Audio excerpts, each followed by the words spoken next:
Hello? Rescue hooks to rescue, Mayday! Get ahead, West Fast Mayday, what's your location? Get the hell out of here, hurry up! We need radio silence, I need water in that 2.5 inch line, 48 inch water in a 2.5 inch line. To the rope, to the rope, 35 in the rear, 35 in the rear. Welcome to the Emergency Traffic Podcast. Welcome to another episode of the Emergency Traffic Podcast, where we review firefighter line of duty incidents from the official reports to learn more about these incidents, potentially prevent them from recurring in the future. I'm your host, Paul, and joining me today is my co-host, Denis. We had another co-host set up for this one, but he ended up having to do something else here. So it's the Waldorf and Statler show again. Hi, Denis. How you doing? Okay, I'm letting my my mustaches grow here, so I guess that makes me Waldorf. So Perfect. I'm good. I'm good. Just we're just 3 days before Christmas, right? So I gotta go. It's too bad you can't see my Santa suit. That's all I'm saying. Yeah, I gotta go I gotta go get some Christmas presents for my wife. She's the hardest to buy for of everything, and it's like, what am I gonna get? So tomorrow or this afternoon or tomorrow, I gotta go last minute Christmas shopping for her before the snow hits on Wednesday. We're supposed to get snow. Yeah. That's why I asked my wife, I said, so is there something special or anything you'd like to have for Christmas? You know, something you need or whatever? No, I don't want anything. No, that's okay. So a day later we're out and she says, well, we stop in here at Mark's. Will you have my eye on this coat? So she goes in and buys a coat and comes out, gets in the car, and I look at her and say, so is that my Christmas present to you? She gives me this dirty look. I go, what did I say? Yeah, exactly. No kidding. You wouldn't tell me, but you did want something. I mean, really? Yeah, exactly. Yeah, but I want to pick it out. Yeah. Okay. So what do you want? You want a pot? You want a hot pot for Christmas? Something to cook with? What? Yeah. My wife worked in the garment industry for years, retail, and I do not buy her clothes. Yeah, because I would definitely get it wrong, except for maybe pajamas at Mark's. That's about it. Yep. Yeah. Anyway. Sure. Yeah, the life of the long married. That's right. Exactly. Yeah. I'm in trouble no matter what happens. Yeah. We're going to get shit for this comments. But anyway, moving on. That's okay. There's not a chance in heck that my wife will listen to the podcast, so we're good. Yep. All right. Let's see. Current events. A few current events before we get into this week's episode. So 12 Salisbury, North Carolina firefighters were hurt in an explosion during a fire search on a working fire. So I guess they had gone in. There was people trapped in the building. It was on fire, which had started as an explosion apparently. But then another explosion occurred while they were inside, and the walls pushed out and the roof fell down on them. And they all had to be rescued and transported to hospital. So kind of a surprise there. I don't know. It's kind of odd that they would have that secondary explosion, but maybe, who knows? I don't know. Yeah. Well, if you have one, I don't think it's unreasonable to be looking out for a second one. I guess. Stuff kind of like, certainly with dust and so on, that's a classic. Oh, yeah, dust for sure, but gas. Yeah, you could damage a vessel or a line and, repopulate with an explosive mixture, and there you go again. Anyway, I don't know the details, but yes, I was got my attention when I read about that. Yeah, and there's a video to the audio online on firefighter close calls. They posted the audio. Yeah. But 12 guys hurt. That's a lot. That would seriously screw up your response. Yeah, like that's a lot of the first alarm assignment right there. Basically, yep. So let's see. Other news, a very well-known fire department here in Alberta anyway, fire chief, Rob Evans, who actually was a dispatcher in Calgary for many years, and he's a fire chief of a very unique municipality called Redwood Meadows. It's just west of Calgary, near Bragg Creek, and it's rented land from the local First Nations reserve that's been there forever. The rented land, and there's lots of really nice houses and stuff. Anyway, they've got a fire station there. I think they staff it with live-ins because not a lot of local resident population on the fire department.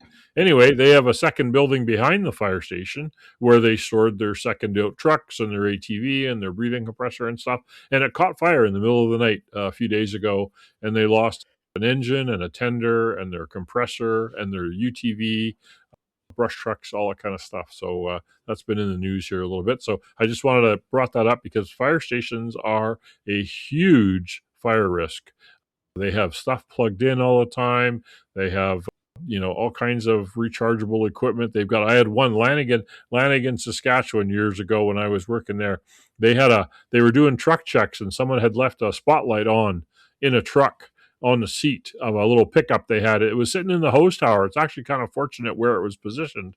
The fire hall was plumb full of apparatus, and they used to park this old 4x4 pickup in the hose tower, and it caught fire from the spotlight on the seat, and the burning pickup actually melted the wires that went to the old rooftop siren on the roof of the hose tower, and the siren went off in the middle of the night. Come on. And the firefighters are going, why is the siren going off? The pagers didn't go or anything. What's the siren for?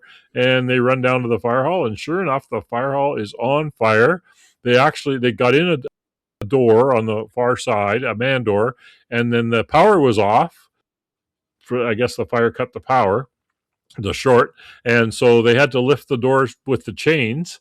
And the firefighters, they burned their hands on the chains because as they're pulling the chain, they got to the hot part, and they burned their hands on the chains. They were able to start the engine, pull it out, and put the fire out because this is rural Saskatchewan. The next fire station is 20 minutes or 30 minutes away. So if you wanted to save it, you had to do it yourself. So anyway, watch out. All fire stations should have low temperature alarms, as everybody in Quebec in 1988 figured out. And they should also have heat or smoke alarms because stuff happens when you're not there. And uninterruptible power systems to run those systems. Yeah.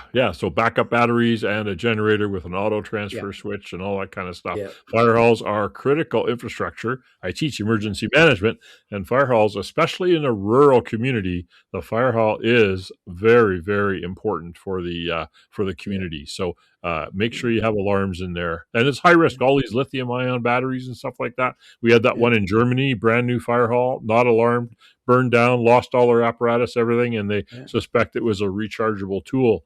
And I'd almost put money on that they're going to find out Redwood Meadows is probably a rechargeable tool as well. Yeah. Sprinklers comes to mind. Oh, there you go. Sprinklers. That would be a nice way to protect it as well. Very good. Yes, I like it. But Mayor, it's going to cost more if you put sprinklers in your fire hall. Well, but do you want to lose your fire hall? Risk. Yeah, uninsured risk. Yeah, exactly. Anyway, get off my soapbox now about fire halls, critical infrastructure. You're going to fall and hurt yourself. I know. I'm getting old. Let's see. Owen Sound, Ontario, Canada. Fire apparatus responding to a call struck a school bus and a small delivery van at an intersection, and the apparatus driver was charged under the Highway Traffic Act for failing to yield at a red light. A student and the apparatus driver were both transported to hospital. So these are happening, like Denis just said in our preamble before we started to record. Every week we're seeing apparatus accidents, whether it's struck by or they're striking someone else. It's just we have to be careful out there, people. People aren't paying attention, and they're not going to see or hear us. We have to make sure that we can stop before they hit us. Yeah, you can't be a bully on the road because it's going to eventually matter. Yep, exactly. Okay. Well, into this week's episode, we're going to Massachusetts. We haven't done too many in Massachusetts, but a few. We're going to Peabody, Massachusetts in December of 2011. So right around the same day, actually December 23rd. Today's the 22nd. So it's a day from the 2011 when this happened. Peabody, Massachusetts firefighter James Rice was a 42-year-old male career firefighter, and he died during firefighting operations on the second floor of a 3-story apartment building. The information for this episode is taken from the NIOSH report F211-31, and also Rick DeGroot's building construction for the fire service report. Rick DeGroot does building construction for the fire service on Facebook, and he is an awesome source of information on line of duty deaths and the circumstances around them. We're going to start with the discussion on the fire department. So Peabody's kind of the greater Boston area. It's to the northeast of Boston itself. So it's along the coast there, but not on the coast, back in a little ways. But anyways, an old part of the state. Anyway, this career department consisted of a fire chief, 4 deputy chiefs, 10 captains, 8 lieutenants, 75 firefighters. Career. So there was 1 training officer who was also their incident safety officer, a captain. The 1 fire prevention officer, 2 fire inspectors, 2 fire alarm staff, and 3 administrative personnel. So the department operates out of 5 fire stations. They staff 4 engine companies and 1 truck company. And the department protects an area of around 17 square miles, a population of around 50,000 or so. So the administrative staff consisted of the fire chief, as already mentioned, and the 4 deputies. And each of the deputies was basically the shift commander. So 1 to each shift. There were 4 shifts. And all the members in the operations division worked 24-hour shifts with 72 off. So 42-hour work week. So 24 on, 72 off, 24 on, 72 off. Each shift was assigned up to 23 personnel, which that math doesn't work very well with 4 shifts, but with a minimum staffing of 17 personnel on duty per shift. Something wrong there, Paul. I don't know what it is, but that's okay. In 2011, the fire department responded to 7,606 alarms. And in 2010, the fire department responded to 7,872 alarms. They also do EMS. So emergency medical services response and transport in the city was through a contractual agreement with a private ambulance company. So they didn't do transport, but the fire department had personnel trained as first responders and as EMTs, emergency medical technicians, basic level. So in addition to firefighting operations, the department provided also vehicle extrication, hazardous materials mitigation provided in conjunction with a state regional hazmat team, and they did technical rescue in conjunction with the county tech rescue team. So a little bit about training and experience of the department, and particularly of the people involved in this call. So the Commonwealth of Massachusetts had no mandatory minimum requirements to become a firefighter. That's pretty common. Once a candidate in this particular fire department was hired, the candidate was required to attend, or may have been required to attend, a 12-week recruit school at the Massachusetts Firefighting Academy. And the decision to send the recruit to that training was basically the sole responsibility of the local fire department. So the state made the training available, and the fire department decided who and when they would send people to that course. So firefighter James Rice had been hired by the fire department in 2001. So he had about 10 years experience on the job. He had successfully completed the recruit school at the Massachusetts Firefighting Academy, and he graduated on June 15, 2001. And also he had completed courses in driving simulation, driver awareness, emergency vehicle operator, illicit drug labs, hazardous materials training, hazmat response, firefighter decontamination, and vehicle extrication. Additionally, he had completed monthly training requirements by the department. But he had been actually on extended medical leave for about 18 months from 2008 to 2010. So his 10 years experience on the job, it was tempered back to really about 8.5 years of actually on the job.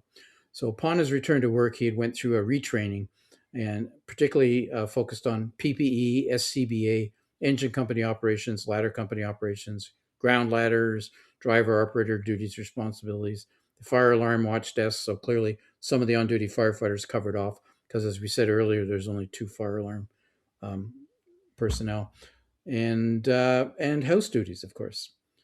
So now talking about the incident commander who was in charge. So this would have been one of the deputy chiefs. So the incident commander had 22 years of fire service experience with the fire department. He also served as the deputy chief for the past 18 months, plus 6 months in an acting capacity at this position prior. So prior to joining the fire department, the deputy chief had served with the U.S. Air Force. He had been a firefighter there for 3 years. And the deputy chief had completed the following training. So he had NFPA 1001, professional qualifications for firefighter level 1. So level 1's the introductory level, right? There are higher levels. He had ICS 200. He had basic ICS, IS 700, which is National Incident Management System training. He had bomb threat procedures, driver awareness, emergency vehicle operator, driver simulator, emergency vehicle operator advanced, hazardous materials operations and refresher courses, protective breathing, breathing apparatus, search and rescue, basic rope rescue, basic confined space rescue, vehicle extrication. So a lot of the normal things. The deputy chief had maintained his department's monthly training requirements, so he attended those. Yeah, basically like firefighter 1 and 2, kind of. Yeah. So the equipment and personnel for this agency that were dispatched to this alarm. So the first alarm was sent out 2 engines with 3 people on each, and 1 engine with 2. So very, very low staffing, as we see commonly in smaller cities that have full-time staff, but not enough to meet the 1710 requirements. There was also a truck with 3, a command vehicle with the deputy chief that we were just talking about. So total first alarm personnel of 12. Actually, that third engine wasn't on the alarm, wasn't on the first alarm. That was called on arrival by the incident commander. So it was not part of the first alarm assignment. So the staffing would have normally been only 10 for 10. a box alarm, basically. Yeah, and if you come up to a 3-story multi-family structure with 10, it's working fire, it's skinny. It's a problem. 7 apartments in the building. Yeah, exactly. A lot of these we don't see these as much out west here, these older big homes that are converted to multiple apartments. Yeah. Oh yeah, I had hundreds of them my last Yeah. job, and they were nightmares. Yep, exactly. So PPE at the time of the incident, firefighter Rice, who was our victim here in this incident, was wearing turnout pants, turnout coat, hood, boots, SCBA with an integrated pass alarm that met the current NFPA requirements. When firefighter Rice was rescued, he was not wearing his SCBA face piece. The NIOSH investigators inspected firefighter Rice's PPE at the police station in the city. The SCBA and PPE equipment had suffered heat damage as a result of the room flashing over, and they also were shipped to the NIOSH laboratory for evaluation. The SCBA met the requirements of NIOSH positive pressure tests with a minimum pressure of 2.2 inches of water. Yeah, it did meet all the requirements of all the other tests. In light of the information obtained during the investigation, NIOSH proposed no further action. So it wasn't due to his PPE, the fatality. Basically, everything seemed to be working Yeah, or wasn't appropriately. suspected, right? So Right. Yeah. it could have run out of air, right? You know, Could have. Yeah. that's not part of these tests. I No, mean, whether the it worked. cylinder is full or not. It Yeah, worked, yeah. At approximately 12:55 hours, a little before this call, the weather was reported in the immediate area to be 38 degrees Fahrenheit with a wind chill of 31 degrees Fahrenheit, so just a little bit of a wind. Dew point 36, relative humidity 93. The wind was 7 miles an hour from the southwest with no wind gusts. The sky was overcast and there had been no precipitation for the past 5 hours. So 7 mile per hour wind, just under that threshold for a wind-driven fire. Yep. yeah.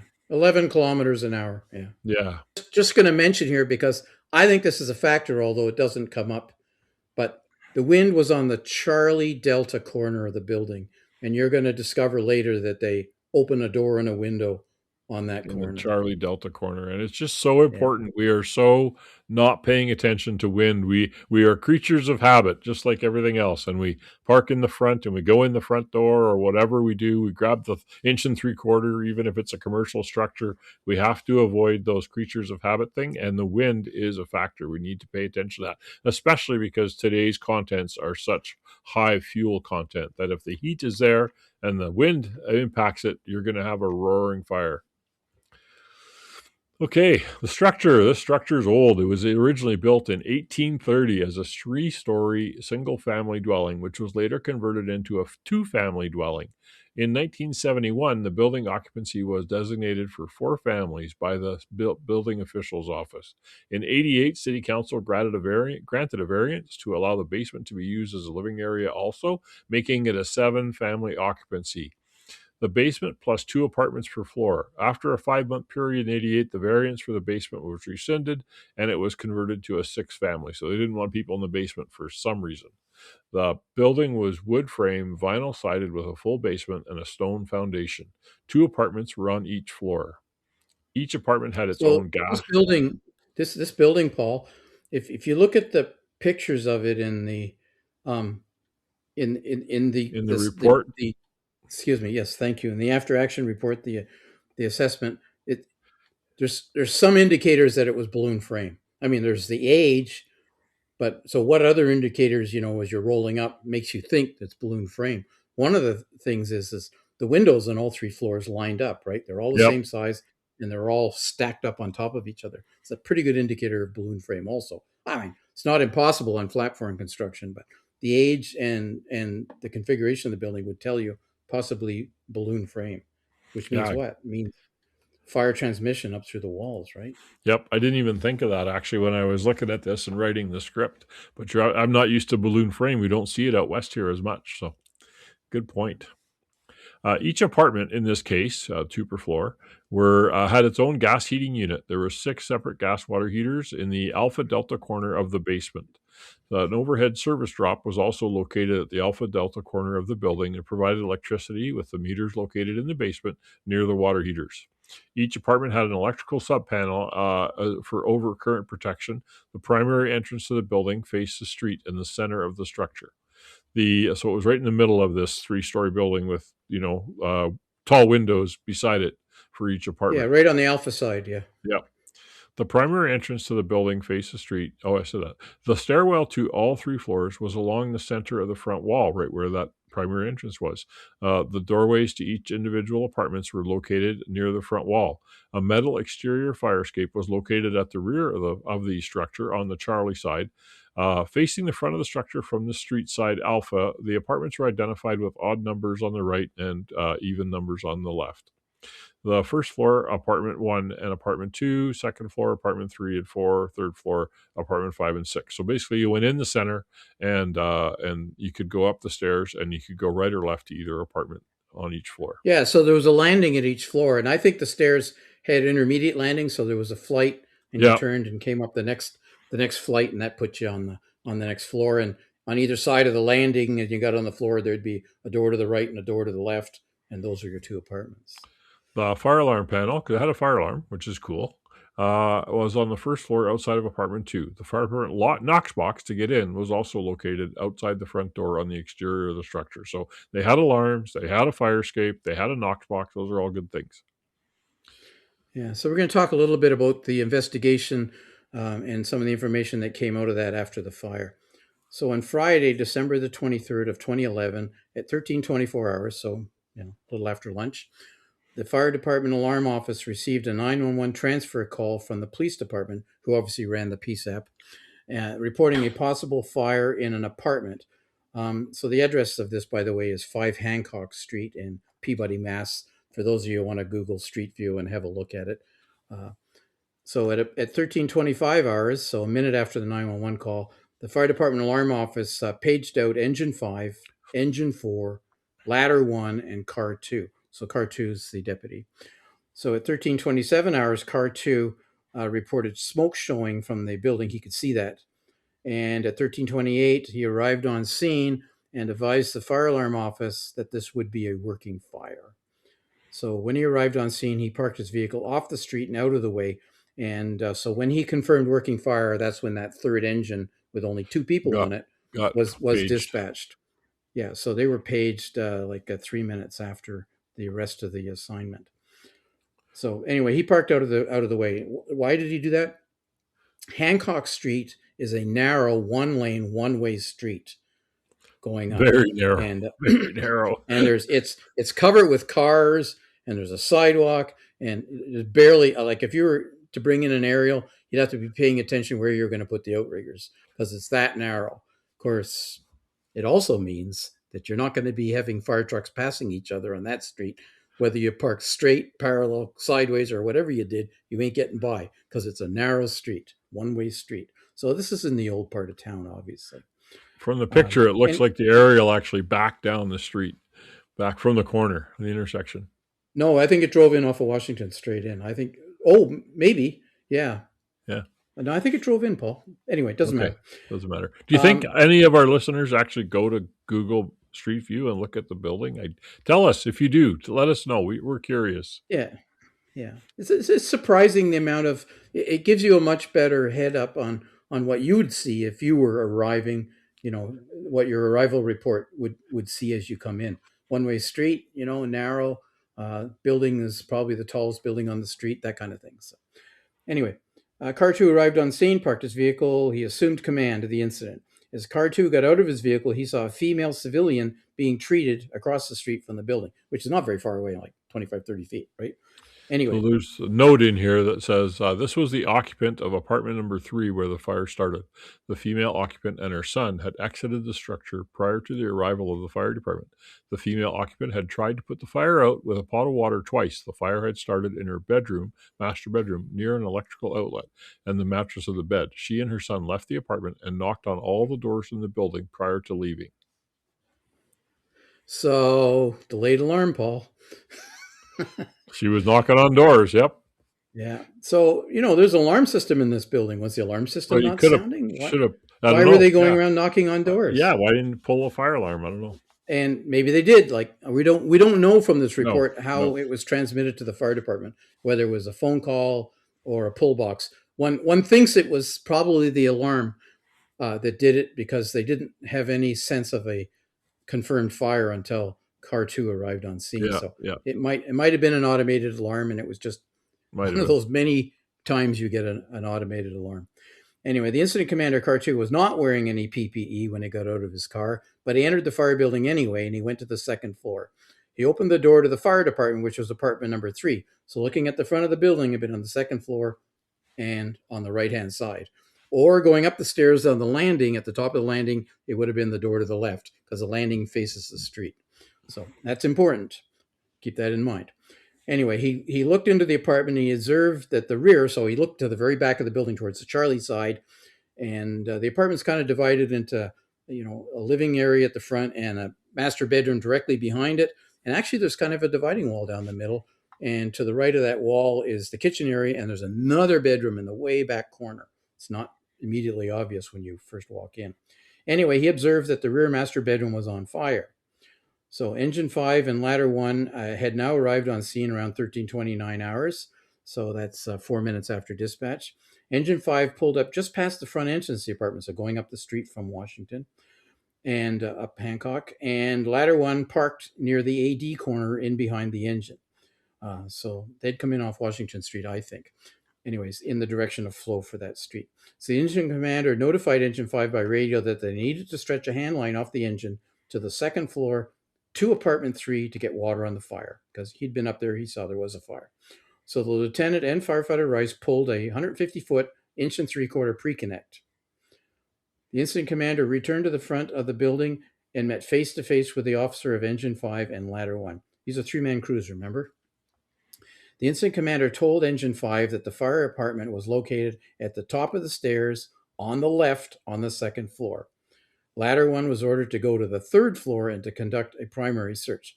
So engine 5 going to the fire floor, ladder 1 going to the floor above to do a search. The incident commander then went around to the Charlie side with a police officer, and he noted that smoke was pushing out of the window and the door of the fire apartment on the second floor. So the window in the bedroom and the door to the metal fire escape out the back of the Charlie side. So the incident commander went back to the to the Alpha side to get an axe off of engine 5. Incident commander then noticed that the firefighter Rice from engine 5 was on the sidewalk preparing to enter the front door. The lieutenant from engine 5 got to the second floor. He went in first, obviously, and realized that there were 2 apartments, not just one, off that landing. And due to smoke conditions and confusion, remember he was told to go to the left, he tried to enter the apartment 4, which is actually to the right off the landing, but looking at the building from the front is to the left. Anyway, so which is across the hallway from the fire apartment. He couldn't get the door to the apartment open because it was actually locked. So he took the hose line up to the third floor instead, and he went to find the ladder company to ask them to come down to force that door to the apartment that was locked, which is apartment 4, which is not where the fire was. The lieutenant lost contact with firefighter Rice at this point, so they got separated. He went in the building. Firefighter Rice was behind him somewhere. So the lieutenant met ladder 1 on the third floor and asked them to force the door to apartment 4, so to come back down and force the door. So the incident commander had returned to the seaside as firefighter Rice was entering the building. The incident commander went up to the fire escape and took out the glass from the door of the fire apartment. This is the windward corner, as we mentioned earlier. The incident commander waited for the crew of engine 5. He'd opened up the door at the back. He waited for the crew of engine 5 to initiate the firefighting operations inside the fire department, but that fire attack did not occur. The incident commander then went back to the Alpha side and up to the second floor landing, I guess wondering why there was a delay. The incident commander did not see or pass firefighter Rice when going back up. Firefighter Rice had actually gone into the fire apartment without contacting the lieutenant or the incident commander. Remember, the incident commander was around the Charlie side. The lieutenant was up on the third floor. The hose line was stretched to the third floor, so he went into the fire department without a hose, is what happened, really. So the incident commander called the lieutenant from Engine 5 and instructed him to get the hose line to the second floor and into the fire department. So the lieutenant responded and started to move the hose line down to the second floor. So the incident commander then left the building. When the incident commander got outside, he instructed the driver operator of Ladder 1 to take another inch 3/4 off of Engine 5 and take that hose line around to the Charlie side and knock down the fire on the Charlie side windows and doors, where he'd seen it coming through. Engine 4 then arrived around 13:29, which is about 4 minutes after being dispatched. The incident commander advised Engine 4 to go over to the next street, Sherman Street, one way, which is the next street to the west, go down the wrong way, come over to the street, Hancock, and bring Engine 5 a supply line. So this other street is a one-way out. So they went up that street backwards, and there's a connector across the top, went across the connector, and came back down the fire street because they couldn't get up from the bottom because it's blocked by the ladder, blocked by Engine 5. So they picked up a hydrant, the only hydrant on the street, and it's like 330, 340 feet away, and it's a yellow-topped hydrant, so it's not a great hydrant anyways. And they laid a line. They did a forward lay down to Engine 5. They did not pump the line. They left themselves down next to Engine 5. I think that's significant that they did that. But anyways. Yeah, they probably should have put the pump at the hydrant. Yeah. Absolutely. Engine 3 arrived on scene at 11:33, so we're about 5 minutes after the other guys, or 2 minutes after the other guys. Command advised Engine 3 to abandon their piece and report to command. They assigned a firefighter from Engine 3 to the hose line that Engine 5 was operating. The firefighter on Engine 3 left the driver operator of Engine 3, went into the building from the Alpha side, went to the second floor. The driver operator of Engine 3 was delayed due to donning his PPE and SCBA before going into the building because he was a driver operator, so he might not have had his code on and stuff. Yeah. This is only a two-piece engine company, or two-man, I should say. The lieutenant from Engine 5 entered the fire apartment, so he must have came downstairs again from the third floor. He opened the nozzle in short bursts at the fire, penciling, trying to knock the fire down. Old school, this is 2011, so lots changed in the last 15 years. Well, he doesn't have a secured water supply at this point. Right, also, this is true. He's just running on tank water. He's on tank. I still would have blasted if it was me, but he continued to move further into the fire apartment, continued to pencil the fire. The lieutenant did not make contact with firefighter Rice prior to entering the fire apartment. At this point in the incident, neither the lieutenant nor command had any visual or radio contact with firefighter Rice since Engine 5 had entered the building. Command did conduct a PAR, personal accountability report, and the lieutenant from Engine 5 reported that firefighter Rice was in the stairwell feeding hose. At this time, it was approximately 13:34 hours. So a minute after the other engine arrived. The driver operator of Ladder 1 had pulled the inch 3/4 hand line to the Charlie side to knock down the fire, which was extending from the second floor bedroom window onto the third floor. Ladder 1 went back to search on the third floor, the people that had gone inside, to attempt to take out the skylight that was located on the third floor landing. The officer of Ladder 1 reported high heat conditions and very poor visibility on the third floor. The acting officer and the jump seat firefighter on Engine 4 were at the hydrant waiting to supply Engine 5. At 13:34 hours, the supply line was charged. The acting officer and the firefighter walked back up to Engine 4, because remember they'd put it down by the fire, by Engine 5, met the driver operator from Engine 4. The acting officer and driver operator from Engine 4 were assigned by the incident commander to search the basement of the building due to a report of someone being trapped in the basement. Firefighter from Engine 4 was assigned as backup on the hose line with Engine 5, the one that was going to the fire apartment. At approximately 11:35, the fire apartment bedroom flashed over. Heavy fire was coming out the bedroom window on the Charlie side and extending into the living room of the fire apartment. The lieutenant from Ladder 1 went into the fire department and found the lieutenant from Engine 5 with his helmet. His helmet was on fire. The firefighter from Engine 3 was coming into the fire department, got the nozzle, and put water on both of the officers. The firefighter from Engine 3 knocked down the fire, but his faceplate was crazed due to the heat. There's a note here. Several NIOSH firefighter fatality investigations have identified SCBA face pieces thermal degradation as a factor in other line of duty deaths. Although the victim's face piece showed no thermal degradation, the thermal degradation did occur on the SCBA face piece of firefighter of Engine 3, which affected firefighting and rescue operations. This required the firefighter for Engine 3 to leave the building to retrieve another face piece before his assignment was completed. And this is right around the time when there were several other SCBA face piece problems, and then NFPA, as a result of this, issued a tentative amendment to everybody to check their masks for any damage, and also they changed the testing soon after this to have a higher heat test on SCBA face pieces because they found they were failing in the heat that we were experiencing. And I remember I was in Clearwater. Edmonton had changed all their face masks in around 2013 or so, and I was able to change all the masks in Clearwater also around that same time. It was a big expense, but it was definitely worth it because we didn't want to have face pieces failing on people. Yeah, ditto. We made a major revamp about that time. Yeah, and that was about the time too when we started getting really serious about testing our firefighters for fit. Whether the fit testing to meet in Canada is a CSA standard that requires basically that you do that, and testing for N95 masks and stuff. Because of post SARS and because of this, and we ended up buying individual masks for every firefighter, basically.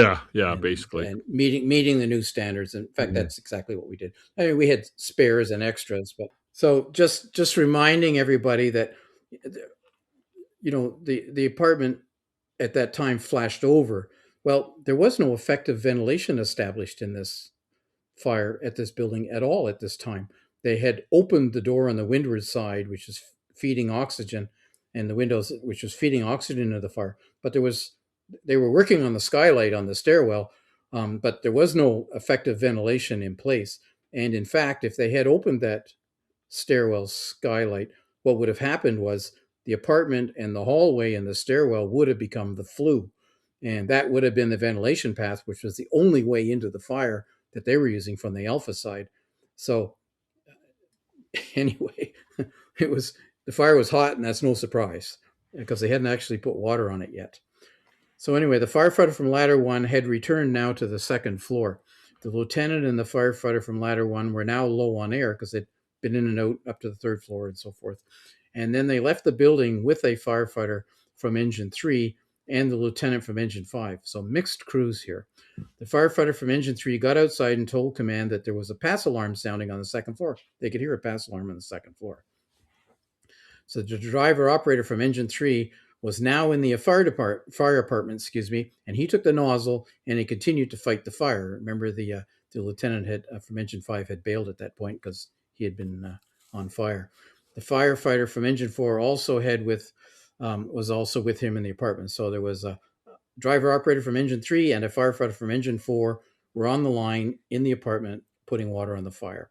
But they could only get so far with the hose line. They couldn't get all the way back to the apartment, back where the bedroom was. They could only get part way back. There appears to have been a reason for that. Yeah, there's a note in here that 150-foot pre-connect of 3-inch and 3/4 hose was the initial line into the structure. The length of the hose line was adequate as the lieutenant stretched line all the way to the third floor. However, an obstruction such as the coupling caught on the steps or a doorway, which prevented the hose line from being advanced any further than the couch in the living room. So they couldn't get to the room of origin where the most of the heat and flame were. Personally, I like to have a 200-foot pre-connects or a 150 and a 200 were my sort of setup for pre-connects. But you're off the truck who's not directly in front of the building. It's on the Alpha Bravo corner, but the building is very close to the street. But you're probably 30 feet or more to the front door off the back of the truck. If that's where the line came off of. If it came off of a cross lay, well, that's further. It's the length of the truck. and then you're in the front door or up the stairs, around the corner, or up the stairs to the second floor, and then you're into the apartment. And you need to go all the way to the back of the building, 150 feet Well, away. the hose went to the third floor and back down, so that's Yeah, probably where he got hung up. Yep. could be, but 150 feet is cutting her fine. Yep. Doesn't leave Yep. you much maneuvering space. And that was the easy part of the apartment to get to, because there was Yeah. still the other half of the apartment that you had to get through several doors and open to get back in. Anyway, so the lieutenant from Engine 5 went and got another helmet because he destroyed his other one. He went and changed his SCBA cylinder and got a thermal imaging camera and went back to the fire department, into the fire apartment. It says, due to the heat and the fire conditions, the image provided by the TIC was featureless. 2011, almost before the feature of changing heat ranges on ticks Yeah. became a Heat common seeking. thing. Yep. Yep. So it was not uncommon to have your tick overload and just basically white out on you. Just to point out to the listeners too, this apartment on this apartment was divided kind of right down the middle of the apartment. You came in the front door into the living room. There was a dining area, there was a utility room, and a bedroom where the fire was. But on the other side of the living room wall was the kitchen, bathroom, and behind that to the Charlie side, another bedroom. And so you couldn't actually, if looking from the living room, you saw the bedroom where the fire started, but you had to go through that wall into the kitchen and look beyond the kitchen to the back bedroom. So that's why this guy was missing. There, I just banged my mic. And we're going to find out later that, in fact, firefighter Rice had gone in to the kitchen area towards that back bedroom. Yep. And that's why, despite all the firefighting efforts in the left half of the apartment, he was in the right half of the apartment and nobody saw him. They could just hear his pass alarm. Anyway, so the driver operator from Engine 3 put the nozzle down in the living room between the couches, which is basically at the front quarter of the apartment. He could hear the pass alarm sounding, but he wasn't sure where the sound was coming from, because it would have been rebounding through the kitchen and coming out a doorway, not a direct line of sight. But before he put the nozzle down, he had knocked down the fire that had progressed into the living room and what he could see in the bedroom at the back, most of the back bedroom. So that'd be just the main bedroom behind the living areas. So he went into that master bedroom, which was still involved in fire. And when he was in there, he could see the driver operator from ladder 1, who was outside on the fire escape. And the driver operator from Engine 3 decided that he was going to exit out of the room through the fire escape. So not back the way he came in, out a different way, which can be issues of accountability, I'll tell you. Anyway, he ran through the bedroom that was still involved with fire, went through the doorway onto the fire escape, and jumped onto the fire escape landing and landed on his back, on his SCBA cylinder. So I guess he was in a hurry to get out of there. Anyway, so he picked up the handling nozzle that was out there with the driver operator, and he then proceeded to knock down more of the fire that was in the master bedroom. Remember, he couldn't advance the other line into the bedroom. It was caught up. He then took the hose line back down the fire escape to the parking lot. Yeah, so because he ran out of hose and couldn't pull more hose, and he saw the hose line outside, he ran through the bedroom onto the fire escape and grabbed that hand line to try to put out the fire in the bedroom. Yeah. Anyway, by now, Engine 7 had arrived. It's 13:36 hours, so about 11 minutes after the dispatch. So the fire operator of Engine 7 hooked up to a hydrant down on Washington Street and established a water supply, which they must have hand stretched up Hancock to ladder 1. Command advised the captain of Engine 7 that firefighter Rice was in the apartment somewheres and to try and locate him. As Engine 7 then entered the building, the firefighter of Engine 3 told the captain from Engine 7 that he had heard a pass alarm sounding, but he wasn't sure where it was coming from. It was somewhere in the apartment. So then the captain and one other firefighter from Engine 7 entered the building, and the other firefighter from Engine 7 stayed out on the street. So Engine 7 entered the fire department and moved towards the sound of the pass alarm. And the captain from Engine 7 then found firefighter Rice, but he was unresponsive, and he was located between the kitchen and that second bedroom at the back. And he was lying on his left side, facing towards the Charlie side. There's a note here When firefighter Rice was found by the officer from Engine 7 and removed from the structure, firefighter Rice was not wearing his face piece and the SCBA cylinder was out of air. The firefighter did not declare a mayday. It is not known whether firefighter Rice removed his face piece before or after he ran out of air. The SCBA that the firefighter was using was not equipped with a heads-up display, and the conditions inside the structure would have made it difficult for him to read a remote air gauge. During examination of firefighter Rice's SCBA, at the end of service time life indicator did function properly, so the low pressure alarm, low air alarm. Firefighter Rice's SCBA bypass valve was in the closed position, so he hadn't opened it, which is the automatic response when you can't get enough air, is open the bypass, and so that wasn't open, which is odd, but the mask was off. It also depends on whether you remember that at the moment, how good your training is. Right. Is that something you practice? There's lots of reasons why he might not have done that. Right. So with great effort, the captain pulled firefighter Rice towards the doorway of apartment where the firefighters from Engine 7 and Engine 4 were able to assist.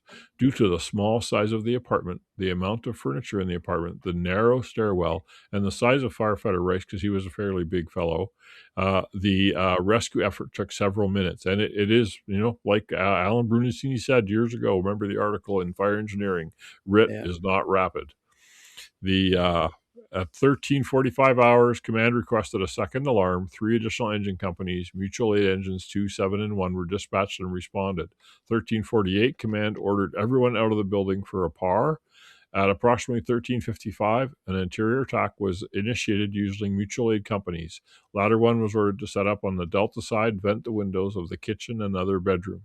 The interior attack crew extinguished the fire, and the fire was placed under control by command at 14:36. So once they got the right resources on scene, they were able to get the fire out, right? The fire cause, according to a joint investigation from the State Fire Marshal's Office with the Massachusetts State Police, the Fire Department, Police Department, and County District Attorney, the cause of the fire was accidental, and it was started in the bedroom of apartment 3. The death certificate of the autopsy completed by the medical examiner of the Commonwealth of the Office of the Chief Medical Examiner listed the immediate cause of death as probable cardiac dysrhythmia while fighting fire, with contributory cause of hypertensive cardiovascular disease. So he had an underlying condition here. Well, if all the jobs that he was doing, jacking hose, pulling hose, entering the fire apartment without a nozzle, and it was warm, obviously, and we don't know what other calls he might have been to that day or the previous shift or whatever. Yep. Right. So those things can be cumulative, and absolutely, it's a possibility with an underlying cardiac disease that it just might have been the moment where he had problems. If he ran low on air and might not have been able to extricate himself, because actually he wasn't that far from the doorway. I mean, crawling back to the apartment, but still. So the contributing factors, according to the NIOSH report, were 1, crew integrity. We mentioned that the crew split up all over the place. Seemed to be the flavor of the day at this call, unfortunately. Delay of initiating fire attack because they didn't get into that apartment room right away. Went up to the 3rd floor because the door couldn't open, etc. Inadequate fire stream application, the penciling that we talked about, just isn't going to put the fire out. In today's room and contents fires, the fuel is just too great. Well, you could see the fire. Yeah, it was everywhere. He was looking at the fire. Yeah. Put the water on the fire. Exactly, yep. Inadequate fireground communication, lack of personnel accountability, failure to initiate a mayday for some unknown reason. Firefighter Rice did not initiate a mayday. Don't know, something happened so quick.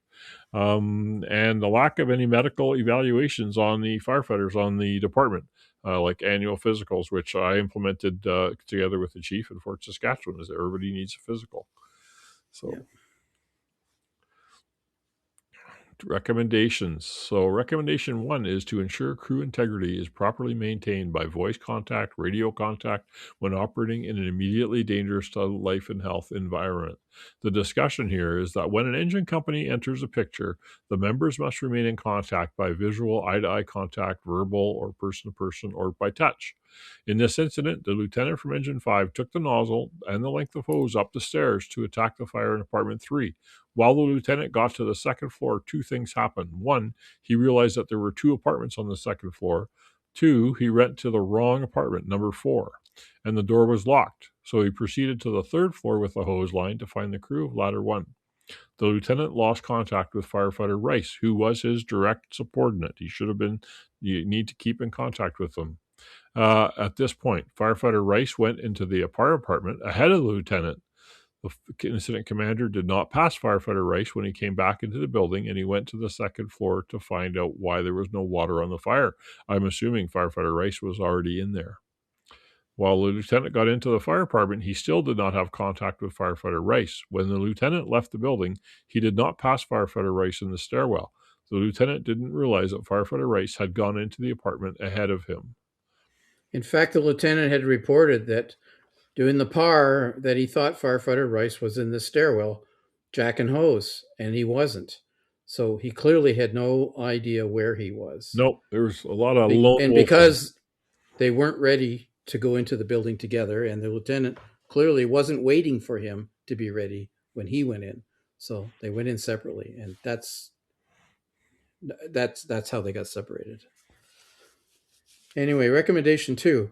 But actually, just going back to that for a second, there's all the crews were split up and operating, and the crew that actually put the fire out was 3 guys from 3 different companies. Yeah. And I gotta tell you that, you know, being a chief in a department where manning was an issue, and you know, the normal manning for our trucks was 4, but there were lots of times when we were down to 3, and at the worst of times we were down to 2. And so essentially you didn't work as assigned companies. What you did is when you got to the scene, you basically used your apparatus for what you needed it for, but the extra firefighters left over, if you weren't pumping, for instance, or hooking a hydrant or whatever, you know, were brought together and made into a crew. So you might have had 2 guys from one company and another guy from another company making up a crew of 3. And that was commonly how it was done. So you normally didn't have crews of 3 and 4 working together. You just couldn't. You only had 10 guys, 12 guys on the scene. And that's very much what's going on here. So that's likely commonly how they operated, because they just didn't have the staffing. Yep. Just not enough staffing. For sure. And but staffing I mean, actually is not an issue in one of these recommendations. Staffing is not listed. No. And fundamentally, I think it's the underlying cause of all of this. And it's such a common problem that we have, is these companies that, you know, you just draw people into a pool and use them, which is okay as long as they stay together. Once they have an assignment, they stay in communication. I mean, you can make it work. It's not great, but you know, this is definitely a problem because no one knew. But these 2 were on the same truck and they still didn't know where they were supposed to be. Yeah, I'm not excusing that, but I'm just saying that the other companies, it's a problem we have to deal with. You know, one guy from engine 4 going in and one guy from engine 7 going in with the officer from engine 5 or whatever. That's in a small department where you got 10, 12 guys on scene. That's going to happen. But that doesn't mean that you should not have officer firefighter accountability. You got to have that. And even in those small departments, you actually tend to know everybody, because most times firefighters are not specific station assigned. They rotate through as needed. So you might be in this station today and that station tomorrow. So you know everybody. So there's really no excuse for not knowing who your guys are and where they are, really. Anyway, my opinion. So recommendation 2, ensure that the incident commander communicates strategy and the incident action plan to all members that are assigned to the incident. So anyway, discussing this, you know, when you establish command at any incident, that's one of the most important responsibilities, is to develop a strategy and to create an appropriate incident action plan, IEP. But at this particular incident, Car 2 arrived on the scene prior to the arrival of the first 2 engine, by a couple minutes actually, and before the first ladder company. Car 2 established command formally and was then able to develop a strategy and an incident action plan based on his size up of the incident. You know, it was a confirmed fire. They were going to take a line to the second floor, that kind of stuff. So command went to the fire department, made a quick evaluation, and then met the officers of Engine 5 and ladder 1 in the street, talk to them directly. So that conversation wouldn't have been recorded by dispatch on the radio. It would have been face to face. But he told the officers they needed to get into the fire department, which was on the left at the top of the stairs. He also told ladder 1 to go to the 3rd floor and do a primary there too. So that was the incident action plan initially off. But then command went around to the Charlie side, climbed the fire escape to the 2nd floor landing, and he broke out the windows on the fire escape door and the bedroom windows. Now, when you read the investigation report, he was actually requested to provide ventilation by the ladder company. They requested him to do that. So he didn't just do that with no communications. He was in communications a little bit with his other companies. And he expected fire attack to come right away too. Yeah. Simultaneous. He was waiting. He told Lieutenant, and Rice, get up there. It's the apartment on the left. Get a line in. Put the fire. It's in the back of the bedroom. Sounds, easy to find the fire. Get the line up there. It's within range. But that didn't happen for some reason. There was no hit on the fire, which would have pushed it out that door and window that he had opened up. So he had to go back and try to find out what was going on. So he went down, back around to the Alpha side and back up into the building to check on the location of engine 5 before he actually found the lieutenant and redirected him to go back to the fire department and start putting water on the fire. But there was minimum communications on the fire ground channel regarding the operations of this incident. So that means that the communications may have happened, because some of it happened face-to-face. Certainly, we know that, but it's just not recorded, so there is no impartial witness to that communications. And these apartments are small. I mean, apartment 3 is 515 square feet. Tiny. 2 bedrooms, a living room, a kitchen, a bathroom, a furnace room. Like they are small. Yeah, you could. Yeah. So, and with a wall dividing the living room and kitchen. So they're small. Yeah. So a lot of face-to-face communication, but yet, still didn't happen. Recommendation 3, ensure engine companies initiate proper fire attack based on scene size up and the incident commanders define strategy and tactics. So the application of water on a fire is one of the most important benchmarks. This is the discussion about this. And so I take these recommendations and I take a lot of the superfluous stuff out and really just put the recommendation and the discussion and the specifics for this incident. There's always lots of preamble and background as to how they come to the recommendation. Anyway, the application of water on the fire is one of the most important benchmarks to accomplish at a structure fire, right? Water on the fire, big thing. This process is essential to the successful outcome of the incident. The objectives for structural firefighting are life safety, incident stabilization, and property conservation. At this incident, the incident commander told Engine 5 the fire department was located at the top of the stairs on the left of the 2nd floor. The lieutenant from Engine 5 got to the 2nd floor and realized there were 2 apartments instead of 1. Due to smoke conditions and confusion, he tried to enter apartment 4 across the hall from the fire apartment, apartment 3. He could not get the door to the apartment open, so he took the hose line, proceeded to the 3rd floor to find the ladder company, because he's an engine company, right? I got the hose line with me. I'm going to put the fire out. They asked the engine company, could you come force the door to the apartment? The lieutenant lost contact with firefighter Rice at this point. The lieutenant met ladder 1 on the 3rd floor, asked them to force the door on apartment 4. This is all in complete darkness, smoke, with an SCBA on. The incident commander went to the 2nd floor landing and did not see or pass firefighter Rice. The hose line was stretched to the 3rd floor. The incident commander called the lieutenant from Engine 5, instructed him to get the hose line to the 2nd floor and into the fire apartment. The lieutenant responded and brought the hose line down to the 2nd floor and into the fire apartment without firefighter Rice this whole time. That was the key here. So but I don't think it's too complicated to figure out why the lieutenant got confused between left and right. If he's standing on the street and the incident commander says 2nd floor on the left, he looks at the building. Okay, that's over there on my left. And so, but he goes up the stairs and the stairs turn him around and point him back towards the Alpha side. So the one that he saw from the street that's on the left is on the right. So he goes to the right and that door is locked. But really, IC was saying on the left at the top of the stairs, which is sort of what he said. But I'm looking at the drawing here right now, and I'm confused which way's left and right, because when you come up the stairs to the 2nd floor, you're going towards Alpha. So what is right is left. So yeah, Right. I'm But confused looking at the it. fire apartment door is right on your left hand, right there Yeah, at the yeah, I top of don't the know. I stairs. guess it was And closed. Well, he just didn't see it.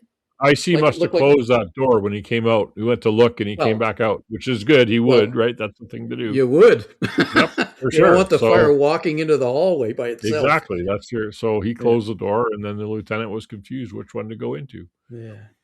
Anyway, Um, recommendation 4. Do you want me to do that or go sure, for it? Whatever. sure. Anyway, recommendation number 4: ensure that all personnel are trained in the proper application of fire streams. Yeah. Anyway, discussion. We'll get into this. In order to extinguish a fire, an engine company officer should consider the following when preparing for the primary fire attack: total flow of water needed. Your basic formula: length times width times 10 or whatever it is, gallons per minute. The length of hose line needed, and location and access to the fire, and available staffing. So the officer of Engine 5 stretching in was told where the fire was. So it was up to him to select the hose line that he needed to make it in there. The engine that was supplying that line did not have a secure water supply at that point in time, because Engine 4 had not gone up and around who was arriving after Engine 5, who was the attack pumper. So the lieutenant had a nozzle, an adjustable fog nozzle. We're not going to talk about smoothbores in this, are we, Paul? No. I mean, Anyway. smooth would be better, but that's okay. Anyway, he went to the second floor. Then he went to the third floor, and we explained why. Then he went back to the second floor and finally into the fire department. So he would have gone in and he'd have been in the living room area, and the bedroom is at the back. So the lieutenant tried to knock down the fire by penciling, which is like, quick shots, usually high, sometimes at the ceiling or whatever, up into the heated space at the top of the room. Anyway, 1 or 2 second increments of water rather, and kept moving further into the apartment. The lieutenant could see fire in the bedroom in front of him when the living room and the bedroom then flashed. So if you're in a compartment, which is what this apartment is, and it's not ventilated, you got the door open behind you, but there's no place for it to go. You're in a narrow stairwell, and you're putting water into the heated portion of the apartment, and you can see the fire, but you're not putting water on the fire. What's going to happen is the water is going to, if it's hot enough, the water is going to vaporize, and it's going to create pressure and heat, and you're going to get roasted, because suddenly this very hot, steaming hot water is suddenly going to start pushing the boundary layer of the extremely hot gases at the top lower and down onto you, and it's got nowhere to go. You're in it. I think that, but he had the window open. The chief had opened the window, probably pointing Yeah. into the wind. So there may have been possible with a sufficient stream of water to push that fire out the back, but you're not doing it with penciling. He obviously didn't cool it enough to prevent flashover. Right. And you're creating a very hot environment for yourself that's Yeah. not really ventilated. Yeah. Anyway, the lieutenant from Ladder 1 then went into the fire department and found the lieutenant from Engine 5, and the lieutenant was on fire, basically. His helmet was on fire, because all he did was effectively get the fire to walk right back on top of him, essentially is what happened. So the firefighter from Engine 3... and the flashover, Yeah, and it flashed over, right? So the firefighter from Engine 3 coming into the fire department then finally got the nozzle and put water on the fire officers. So still not on the fire, on the officers. Just like the warehouse in Wickenshire, inadequate water application on a fire. Same thing. Yeah. And this is what's that guy's name? Nozzle forward, water on the fire, and lots of water. Don't worry about the penciling. But this is 2011.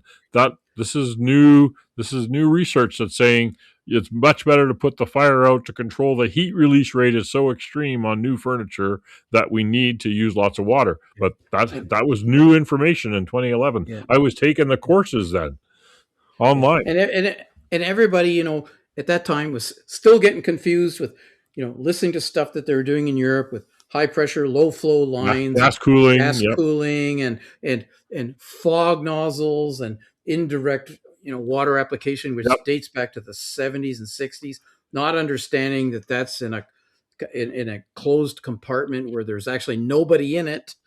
If this was a 1960s apartment, that penciling would have worked. It would have been enough to cool the fire enough, maintain the thermal balance, and put the fire out maybe with the steam. If it was 1960s furniture, but this was 2000s furniture, which is solidified gasoline. And as soon as the door was open and then the window was open, that fire was going to go to town. Happened that unfortunately the two firefighters were in the apartment when that happened. But if it was old technology, penciling might have worked. That's how I was trained, right? Short bursts, 30 gallons a minute on the setting, conserve your water, your truck isn't on a hydrant, etc. Yeah. It would have worked. But what happened? The material changed in the apartment from 1960 when that nozzle, the old turbojet chrome nozzle was made, to now when 125 even isn't enough to knock it down. No. And you don't know what the thinking in the lieutenant's mind for penciling was. I mean, was it the fact that they didn't have a secured water supply? Was that the issue? That's how he was taught, maybe. I mean, he was probably in the job 15 years, maybe more. Yeah, and he's not the regular nozzle man either, so maybe he's stuck with old thoughts or old thinking. I don't know. But if you can actually see fire, the best place for the water is wet stuff on the red stuff, right? I ran into that at Lakeland College 6 months ago with one of the older instructors arguing about too much water is causing damage and we shouldn't be doing this, and not agreeing with the new technology. I'm serious. And I'm going like, okay, it's lunchtime. I'm not going to have this debate with you. I appreciate you. You're a nice person and a valued friend. But, you know, so I can see this happening in 2011 in Massachusetts for sure. Yeah. Guys, pay attention. Take training. It's free. ULFSRI. Go to Nozzle Forward. Water's your friend in today's fire environment. Well, I used to have guys that were always, and this is many years ago, always concerned about water damage. Yep, water damage. Yep. My thoughts on that are, it says, so something gets too wet, it will dry. If something gets too burnt, it's not going to unburn later. So put the water on the fire. Same thing in Plainfield, Indiana, with the big mega warehouse, right? Water damage. Turn off the sprinklers. Oh, I can't find the valve for that sprinkler. We'll just shut the whole system down. Guess what? There was still a fire. They didn't know it was there, and it took the building within an hour. I watched the video. Million square feet. Yeah. Recommendation 5. So this is why we do the podcast, people, is just to share the information with you. Fire departments should ensure that incident commander establish a stationary command post for effective incident management, which includes the use of a tactical worksheet, fireground communications that are effective, and personnel accountability system. The discussion about that here is when a chief officer, battalion chief, district chief, deputy chief, whoever's in charge of your fire, arrives on a scene. If you're in Edmonton, it's a captain because the chiefs don't take over apparently. But anyway, whoever the first officer is there that's in charge, he should automatically assume a standard stationary exterior and remote command position and immediately assume command and begin functioning as the incident commander. Fire departments should ensure that a stationary command post is established at a working incident or any time command is established. The process includes establishing a proper radio communication, initiating a tactical worksheet just so you're tracking who's doing what, all those mixed up people doing all the assignments that you've assigned, and starting personnel accountability systems so you know where people are. Then it might just be your tags. I mean, when I started in the fire department, we used to use cow tags from cow's ears. That was our accountability system with a little push button release, and we'd take them off our helmet and give them to whoever's in charge. Yeah, a dog snap. Dog snaps, yep. The next step of the incident commander would be to focus on the development of a strategy and an incident action plan, which is then communicated to all companies and other personnel by operating at the incident scene. Most importantly, the communications and personnel accountability process would be initiated from the beginning of the incident. And I've got to say, like, again, on my soapbox here, which is why I do a podcast, I guess, incident commanders not... Guilty as charged. You're not just there to make sure that the incident goes well, you know, everything goes according to plan and stuff like that, but you also have to have a backup plan. What if that first engine in fails? What if someone gets hurt? What if someone gets lost? That's why you need that command presence and maybe even some help, like a incident field tactical officer, because what if something goes wrong? The next in battalion chief or captain might be your safety officer. You need to plan for the worst case, which didn't happen here. Anyway, recommendation 6, ensure critical benchmarks are communicated to the incident commander. So fundamentally, the incident commander needs to know what's going on, where, and when. So, and the people who are inside need to talk to the incident commander. So the size up of interior conditions is just as important as what the incident commander can see from the exterior. The incident commander monitors exterior conditions while the interior conditions are monitored and communicated to the incident commander. How? Face-to-face or radio, generally by radio, as soon as possible from the company officers. Fire Chief Alan Brasini, who passed away, 5-6 years ago now? Oh, at least, ago. yeah. My hero. Yeah. And anyway, it's a wise man. States that critical fireground factors, including interior and exterior conditions, are among the many items that the incident commander must consider when he's evaluating tactical situations. So, you don't evaluate your tactical situation and think it's never going to change. It does. It's a living, breathing thing. These items provide a checklist of the major issues involved in size up. So size up's an ongoing process, decision making, initiating operations, and review and revision, which is where you're noting changes and changing your plan. The incident commander deals with these critical factors through a systemic management process. In other words, you got to know what you're doing, and one step follows the next. That creates a rapid overall evaluation, sorts out the critical factors in priority order, and then seeks out more information about each factor. The incident commander must train and prepare through practice to engage in conscious information management. I know people, and we've talked about it on this podcast, who think this is hugely cumbersome, takes up way too much time, and you only save that for the big incidents. Bullshit. It's very easy. It's in your head. It just happens automatically. Why? It's like walking and chewing gum. You do it all the time. It's part of your thought process. It's just rigor. It's discipline in how you think. It's real easy. Now, it's nice to have somebody writing it all down for you. Now, that takes people, but never mind. At this incident, several critical fireground issues should have been communicated by radio to command. And I'm going to list a couple of them. So companies found 2 apartments on the second floor. So the lieutenant got up there, he found 2 apartments. He had the impression there was 1. So could have got on the radio and says, "Command, I've found 2 apartments on the second floor, confirming which one you want me to go in." The IC probably knew there were 2 apartments on the second floor, and this would have just clarified that the lieutenant wasn't sure. That's a good thing. The apartment door was locked. So could have communicated, "Sorry, we require forcible entry on this door. It's locked." And the incident commander would have then gone, "Wait a minute, no, it's not." So maybe that communications would have simplified things. A delay in getting water on the fire due to forcible entry. So the IC who was not ICing, he was forcible entering, ventilating, but I'll talk about that in a second. Okay, where's the fire attack? I've done the ventilation. I'm coordinating. I'm going to ventilate. They're going to fire attack. That's how you coordinate. You vent first, and then the attack comes right afterwards. So we ventilated, and no fire attack. So that's a problem. But that was never communicated to him that there would be a delay. Hold on, Chief, don't smack that window. We haven't got the water on the fire yet. That didn't happen. And an accountability report from all companies prior to initiating fire attack wasn't done either. So, but they were still arriving and still setting up, right? But yeah. So how the incident commander could have kept track of who was where is a mystery to me, because in the first 2 minutes when he had time before the next company arrived, he had time to do his 360. He had time to go inside. He had time to verify what and where the fire was. He had time to come back out to the street. That's when he should have parked himself out front and kept track of firefighter Rice and Lieutenant on Engine 5 and all the other guys going in and out. But every time he disappeared around the back of the Charlie side and did something involved that was not incident command, his orientation of what was going on is completely lost.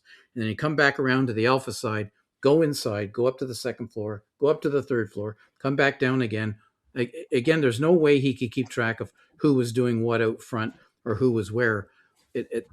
You'd be a better man than me when you could do that and keep track of everybody who was there and what was going on. So I think fundamentally, the loss of firefighter Rice, or not knowing that he was missing, was up to the lieutenant who was in charge of him, but also up to the incident commander who didn't know where he was, and might have been wiser if he had been out front and seen Rice go in and or knew that he was inside. So And anyway, I mean, that's my thoughts on that.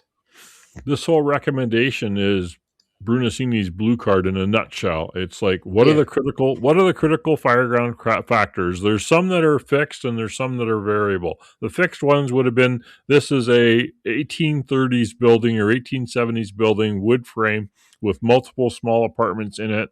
Luckily, no victims. The wind is whatever, all those critical fireground factors that they could see, and then having standard application of SOPs to manage the incident. And that's all fireground or blue card teaches you.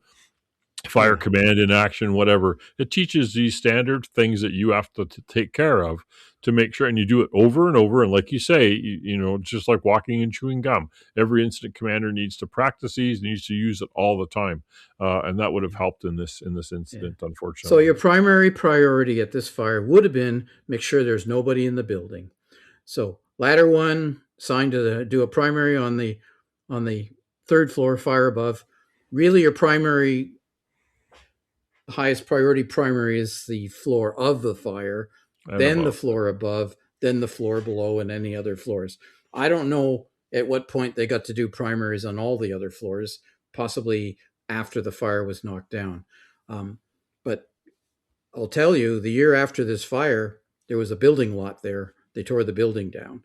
Yeah. So if there was nobody to save, there was no building to save either, essentially. Although if you put the fire out, which their plan was, is let's put the fire out right away, and then we can finish the search because the fire will be out. It's a bedroom fire. It should be easy to put out. And there's lots of times I've been to these incidents whereby putting the fire out is your best alternative because there are people that are not leaving the building on their own. Yeah, exactly. It's so-called shelter in place, right? Because they've got mobility issues or cognitive issues, but 1:30 in the afternoon, you're not expecting to find too many people incapacitated, by parties the night before, but whatever. Yeah, I mean these older buildings also are where you're going to find people that have issues, so need your help, which is why we're here. Recommendation 7. Personnel accountability system should be used to account for all firefighters and first responders assigned to the incident. The discussion about this recommendation is an important aspect of personnel accountability system is the personal accountability report. PAR, the department, in this case, Peabody, had an operating procedure for accountability which detailed the accountability tags by the members. When a member is assigned to a company, the accountability tag is placed on a ring with the apparatus and maintained by the company officer. At this incident, firefighter Rice became separated from his lieutenant once they entered the structure. Engine 5 was ordered to stretch the hose line into the building, second floor, fire apartment 3. Once the lieutenant got to the second floor, he realized there was 2 apartments. The lieutenant tried to open the door to apartment 4 across the hall, but the door was locked. Firefighter Rice was last seen by the incident commander pulling the hose line up the stairwell to the second floor. The lieutenant from Engine 5 went into the third floor to get the ladder. We went through all this. Once the lieutenant got back to second floor landing, there was no communication or contact with firefighter Rice. That's where the block was missed, is where's my firefighter? The lieutenant went into the fire apartment, attempted to knock down the fire. Firefighter Rice was located approximately 9 minutes later in the kitchen area of that same fire apartment by the fire captain from Engine 7, who pulled him out of the building with the assistance of 2 other firefighters. That's where the thing got missed, is that the firefighter Rice was in there without the hose line, without his lieutenant. Well, I would argue that there is an entire layer of accountability that's not there. And I'm not going to talk about the incident commander's lack of personnel accountability because that's there too. But there's a component of the IC function that's not there, and that's accountability. And the main accountability is who's on shift. They've got a car, where there's each piece of equipment, each pumper or aerial or whatever has the ring, but there was no entry control at this fire. Right. There's nobody like a safety officer or somebody who's in charge of, okay, he went in. I have his tag. I have his air pressure. I know when he has to come out or he's in trouble. There was none of that going on at this fire No. No. that's mentioned in the report. So it certainly was something that many, including my fire departments, were doing at that time. And it was always important to assign somebody to that job. It could have been a pump operator sitting nearby. There was a couple of them that weren't doing anything. So that's that possibility to assign somebody to that job. Recommendation 8. Let's see. Ensure a rapid intervention team or crew, RIC, is established and available to immediately respond to a firefighter rescue operation. They had 3-4 engines operating, no RIT. All fireground operations, at least one rapid intervention crew should be designated and available to respond before interior attack operations begin. Wow. I think BC, the rule is within 10 minutes of arrival, you have to have RIT, or before you send in a second crew. The size and complexity of the incident will determine the number of rapid intervention crews to utilize. At this incident, no Mayday was declared, but firefighter rescue operations were initiated due to a pass alarm sounding from firefighter Rice's SCBA. Yeah, but you got 10 people assigned on the first alarm, 2 more on arrival. You say, give me another engine, which brings 2 more. You're at 12. This is an apartment building. You need 12 to 14 at a single family detached residence in a hydranted area. And in this particular building, you needed 27 firefighters on scene to do all the jobs that need doing as quickly as possible. So because you don't have that staffing, then the certain jobs, like this building was never laddered, as far as I know, for external escape. Like they're going to firefight on the second floor. There should be ground ladders put to windows on the second floor so firefighters could get out if necessary. I know there was a fire escape on the back, but the main thing that they needed, as Paul is flashing at me and I was about to get to, was this: any confirmed structure fire in this department should have pulled in extra resources from mutual aid, automatic aid departments around them, and there were all around them, so they were available. And in fact, they show up later in the fire without the incident commander having to figure out who to call. It shouldn't require that brain power, that delay, because you want him or her focused on the fire building and the people that are inside it. Dispatch should automatically working fire, multifamily building, we're banging out the next box or whatever. And I keep harping on that, but oh no, I'm on the edge of my jurisdiction and I'm not sure whether I should phone these guys or I should wait for the truck to come from my fire department. Like, that is the BS that we need to get rid of. Next. But I know what was going on in this deputy chief's mind. He's sitting there thinking, who's covering the city? How many other resources can I pull in? I need to pull in, I got 5 engines. I need to pull in a couple more engines. I need to keep one that's available to respond to other calls. How many people are on that? He's all this. If I call for mutual aid, who's the best guy to come? Well, we should call those guys and so forth, because it's all in his head, and he's still trying to keep track of firefighter Rice at the same time.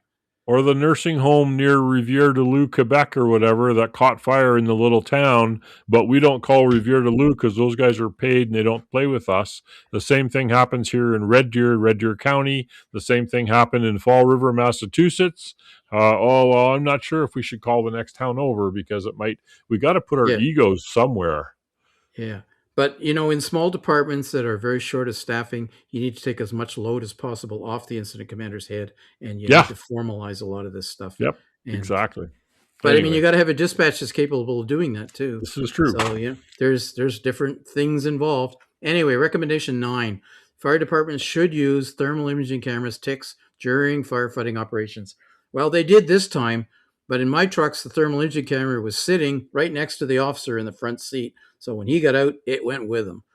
And this was 2011 or sooner even. Anyway, discussion. Thermal imaging cameras provide a technology with potential to enhance firefighter safety and improve the ability to perform tasks such as size up, search and rescue, fire attack, ventilation. Ticks should be used in a timely manner. Firefighters should be properly trained in the use of the ticks and be aware of their limitations. The fire department in this incident carried a tick on each engine and the ladder. Also, 2 ticks were assigned to the deputy chief's vehicle, so they had lots of ticks. At this incident, none of the crews entered the structure with a tick. No explanation why. I would clearly suspect that wasn't. It was always go get a ladder, go get an axe, go get a tick. It wasn't part of their walking off the truck stuff. The crew from Ladder 1 could have taken a tick to the 3rd floor to assist with the search and rescue. They didn't. The crew from Ladder 1 could have checked the fire department with a tick on the way to the 3rd floor. They didn't, which would have accomplished several tasks. Ladder 1 could have opened the apartment door for Engine 5, and they could have quickly searched the apartment to ensure that the primary search was all clear before moving to searching the 3rd floor. What did I say was the priority for primary searches? The floor of the fire, closest to the fire, and work your way backwards. Plus, if the engine officer from 5 had gone into that apartment in the beginning, before it flashed over with the tick, he would have seen the wall down the middle of the apartment. He would have seen the other doors leading to other parts of the apartment. When he went in later after it flashed over, all he got was whiteout because it had flashed over. So at that point, you lost the advantage of your tick. We are harsh Monday morning quarterbacks here today. Boy! That's okay. We're here. Learn from it. Nails for breakfast. Sorry. Number 10. Fire department should ensure that firefighters are properly trained on out-of-air emergencies and SCBA repetitive skills training. Repetitive skills training with self-contained breathing apparatus is a vital skill necessary for firefighters working in IDLH atmospheres. In this incident, firefighter Rice ran out of air and removed his face piece. The firefighter did not declare Mayday, possibly because he was medically incapacitated. It is not known whether he removed his face piece before or after he ran out of air. The SCBA that the firefighter was using was not equipped with heads-up display. The conditions inside the structure would have made it difficult to read his gauge. During investigation, the investigators examined the SCBA. The bypass valve was closed, and the low air alarm was functional. So we're not. It makes sense that he likely was low air alarm, took off his mask. Who knows? Yeah. But he might have been having trouble breathing, like really pulling hard because he was having a cardiac issue. Yeah. And if he'd been doing some of the jobs of jacking hose, carrying hose, it says in here the lieutenant took the hose up, but it's seldom one person going to stretch a hose to the 3rd floor by themselves. There has to be somebody else in there. Yeah, somebody's helping. Yeah. So probably him. Anyway, recommendation 11: all engine companies, ladder companies, rescue companies, squad companies, or multifunction companies should be staffed with an officer. Remember, one of these engine companies was a 2-person company. Gets to it here. The company officer is responsible for organizing, managing, leadership, accountability. That means keeping the crew together, or at least in touch, and the safety of the other firefighters assigned to the company. The duties and responsibilities of the company officer focus on the operations of the company during emergency incidents and non-emergency incidents. So, 24 hours when you're on, in other words. At this incident, Engine 3 arrived on the scene with a pump operator, driver, and a firefighter, just the 2 of them. So nobody was in charge of that truck. Upon arrival, the firefighter of Engine 3 went directly to the incident without waiting for the pump operator. Well, it's much easier to be prepared to go when you're in the other seat. You're not driving. So the driver pump operator had to don his personal protective equipment and SCBA before going to the incident scene. A lot of departments, the pump operator driver, he's not geared up, right? He's in a station uniform. And he doesn't it's have in an the compartment. And he doesn't have an SCBA seat. He's got to go get his SCBA out of a cupboard or another seat. Yeah. So he would not normally be expected to gear up and go into a building, right? Except this engine was special called because it was a confirmed structure fire. Right. So why was he special called? He was special called because they needed him for structural firefighting. Right. So they should have gone together. Anyway, the firefighter was then assigned to attack hose when he arrived. He walks up the street, incident commander sees him, says, "You, get in there, get on the line." And he stayed there until he came out with the lieutenant from Engine 5. So he went in, teamed up with the Engine 5 officer, who had lost firefighter Rice by that point. So the driver pump operator was initially assigned to the backup hose line by command. when the driver pump operator finally got inside the fire apartment, the firefighter from engine 3 and the lieutenant from engine 5 were leaving the building. So they were revolving through the fire apartment, not as cohesive teams, but as individuals. Last one here. Recommendation 12, provide chief officers with a staff assistant. Man, how many times have we seen this? We should be taking a collection for chief's aide to help manage information and communication. A chief's aide, a staff assistant, field incident technician are positions designed to assist the incident commander with various operational duties during emergency incidents. The chief's aide is an essential element for effective incident management. At this incident, the chief's aide, it's not the last one. The chief's aide could have helped establish the command post. We trained our administration personnel in the office to come we could call them to come to a scene to aid the chief. Like, it was because we didn't have a lot of staff, or you could have a non-firefighting firefighter volunteer be an aide. We actually were starting a program in Clearwater to have non-firefighting volunteers to become chief's aide, respond to calls, and help the chief. But you're a fire chief. You're sitting in front of council. You've got a minimum man department. You're trying to justify the salary for an additional person on shift. So firefighter. What's his job of this person? He's going to drive the incident commander around. Yeah. Oh, you're running an engine with only 2 people on it, but you'd prefer to have a guy driving the incident commander, the deputy chief, around. But it could be another person. At this incident, chief's aide would have helped establish the command post. That's it. I'm shutting you down anyway. As the incident commander develops a strategy and incident action plan, the aide could have established personnel accountability process of all members operating at the scene, resource status, and deployment location. In addition, he could assist with maintaining a tactical worksheet. It could be someone else, not a firefighter. It could be an administration person. It could be a volunteer. It could be a volunteer firefighter, which is what this department needs, is that additional. That's right. They do.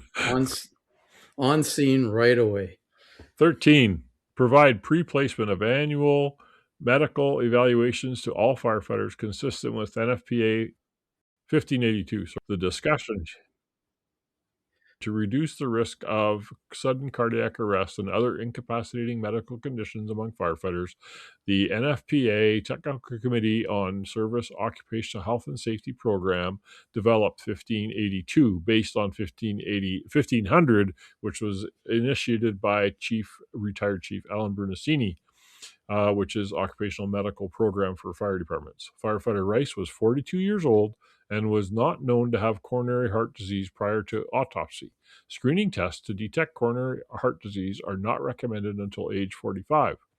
Therefore, even if the fire department was following NFPA 1582, it's unlikely an annual medical evaluation would have prevented sudden cardiac death. You're going to get a lot of pushback on this from firefighters. And for the life of me, we did it. We did it in Fort Saskatchewan. We said everybody's going to have a medical every year. No questions. For the life of me, I couldn't fundamentally understand why there's pushback.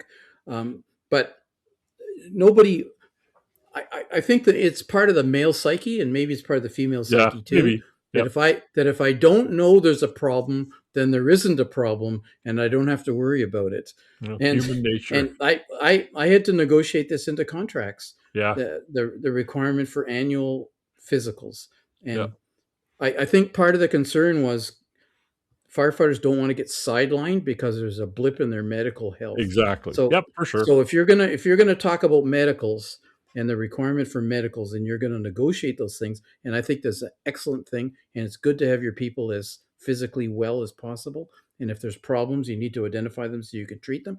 I think there needs to be a second page to that, and the second page has to be, well, if we find something, how do we look after you? Right. There you go. You know, we're not going to bench you. You're either going to go into cardiac rehab if it's cardiac, or there's going to be other programs that are going to accommodate you. There's going to be something, because we don't want to go to your funeral. So it needs to be done the right way. It's not punitive.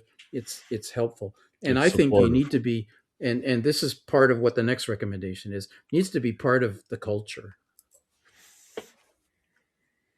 Recommendation 14 is phase in a mandatory comprehensive wellness and fitness program for firefighters, which is the discussion is like your workplace health promotion programs have been shown to be cost effective by increasing productivity, reducing absenteeism, and reducing the number of work-related injuries by keeping people more healthy and helping to reduce lost workdays. So there's a benefit for both sides. There's a benefit for the employer. There's a benefit for the firefighter. There's a benefit for everybody in the workplace.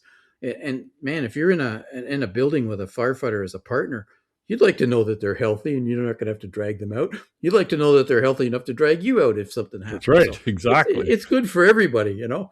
I mean, you know, of course, you know, a guy like me and with a 250 pounder, good luck for the other guy, but never mind.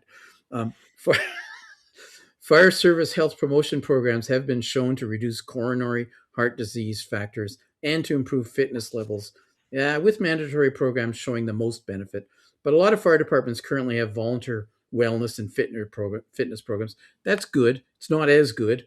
NIOSH, which recommends a formal mandatory program to ensure that all members receive the benefits. I found we had a voluntary system in our last department, and the people that needed it the least were the most enthusiastic about it.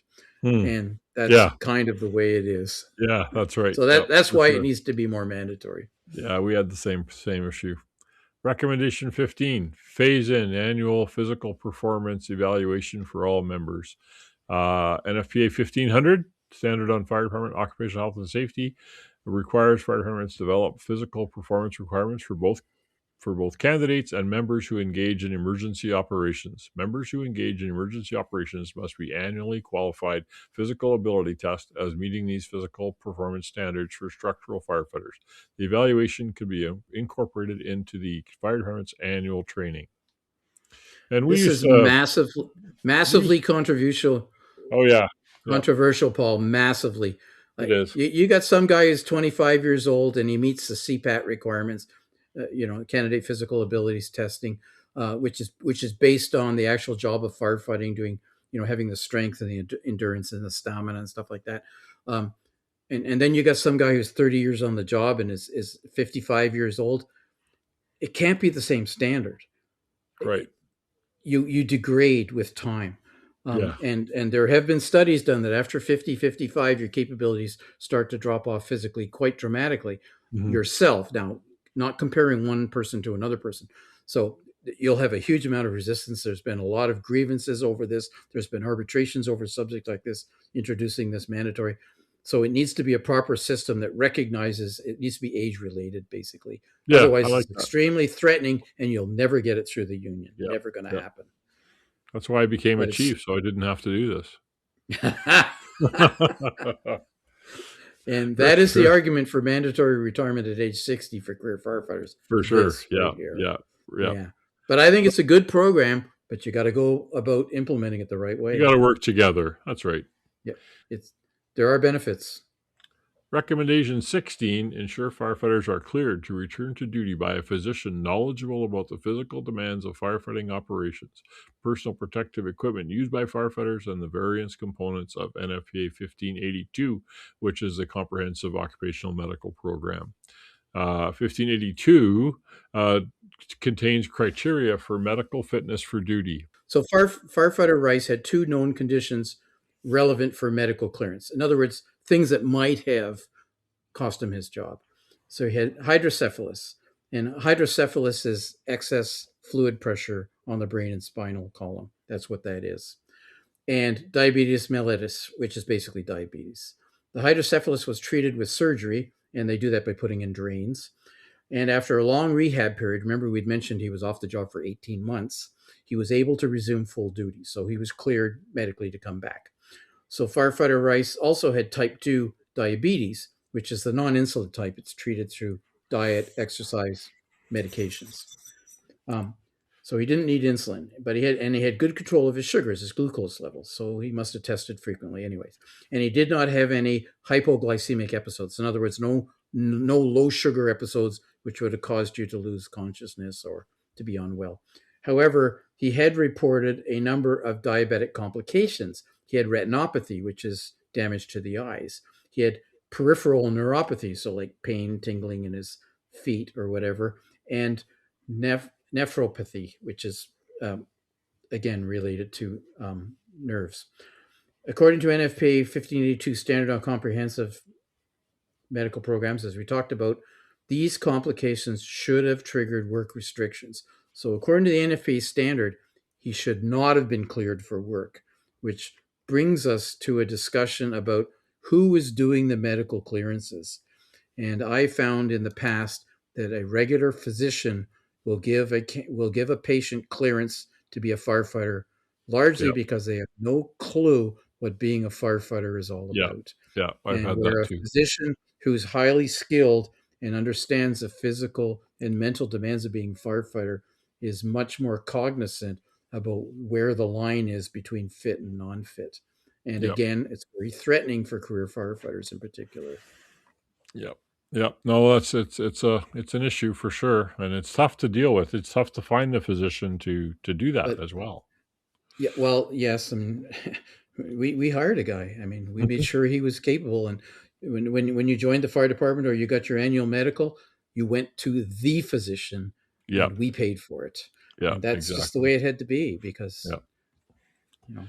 So number 17, fire departments should consider upgrading their SCBA to the most current edition of NFPA 1981, which is the SCBA standard for emergency services. Many improvements have been made to self-contained breathing apparatus in the 2002 and 2007 editions of the standard.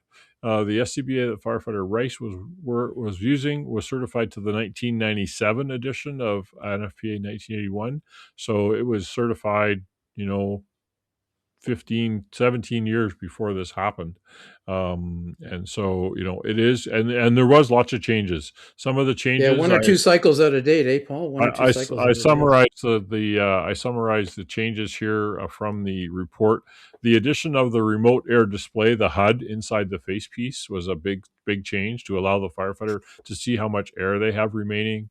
The addition of a rapid intervention crew universal air connection so that they can boost your air, refill your air tank from a RIT pack, increased pass immersion and thermal requirements and testing to make sure the pass alarm was more robust. And they also changed dramatically in the 2007 edition the sound emission requirements for pass alarm so you could hear it no matter what position the firefighter was in. They became very loud.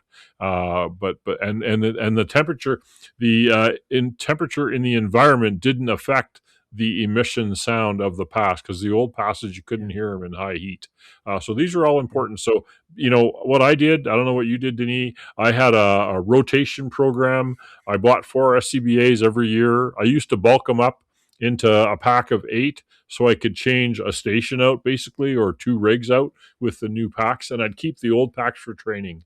Yeah, And that's kind of so, because I always kept up to date. yeah, Although for the SCBA masks, due to the change in the thermal testing, I did change all the masks at one time. yeah, Um, you got to have a plan for this. This is what Deputy yeah, Chief of Logistics means, is having a plan for all this kind of yeah. stuff so you don't get caught short.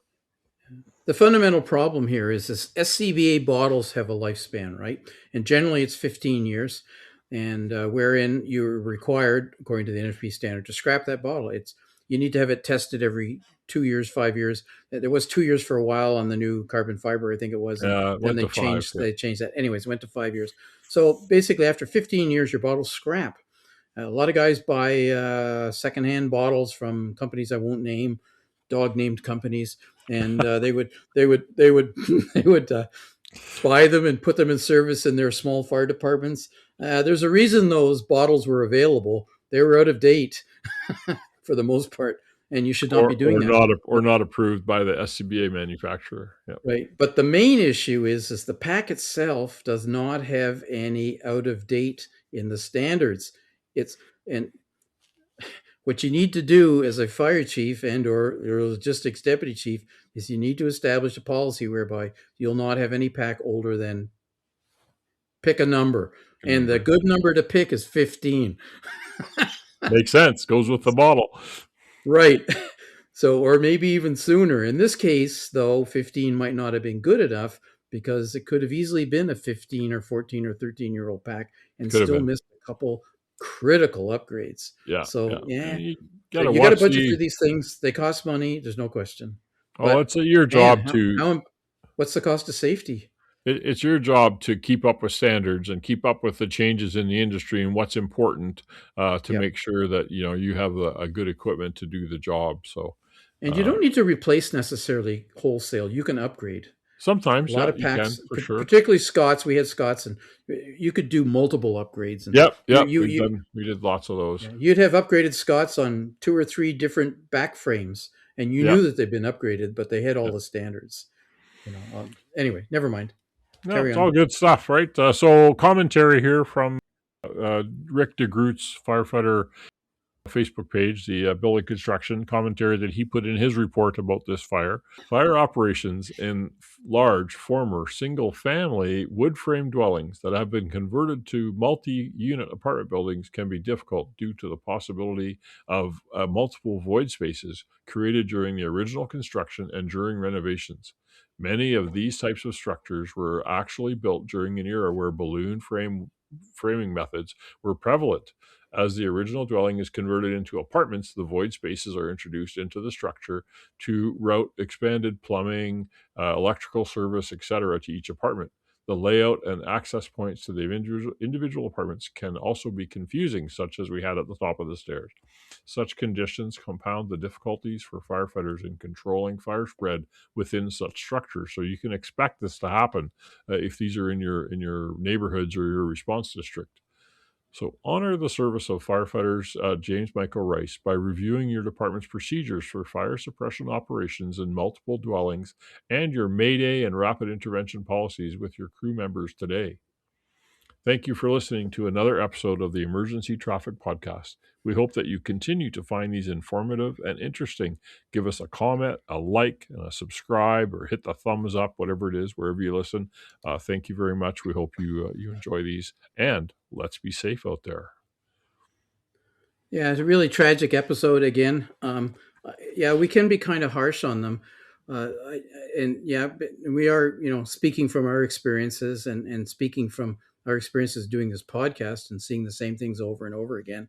And in this case, firefighter Rice was certainly complicated by medical conditions, no question about it. But there were mistakes made with how this fire was managed, and individual officers managed their component of the fire, and maybe he could have been rescued sooner and might have survived. You just don't know. The main lesson here is there's lots to learn. There's lots to learn, ignoring the fact of what might have caused the death of firefighter Rice. And we really hope that you can see those things that need learning and apply them at the next fire you go to. Be safe.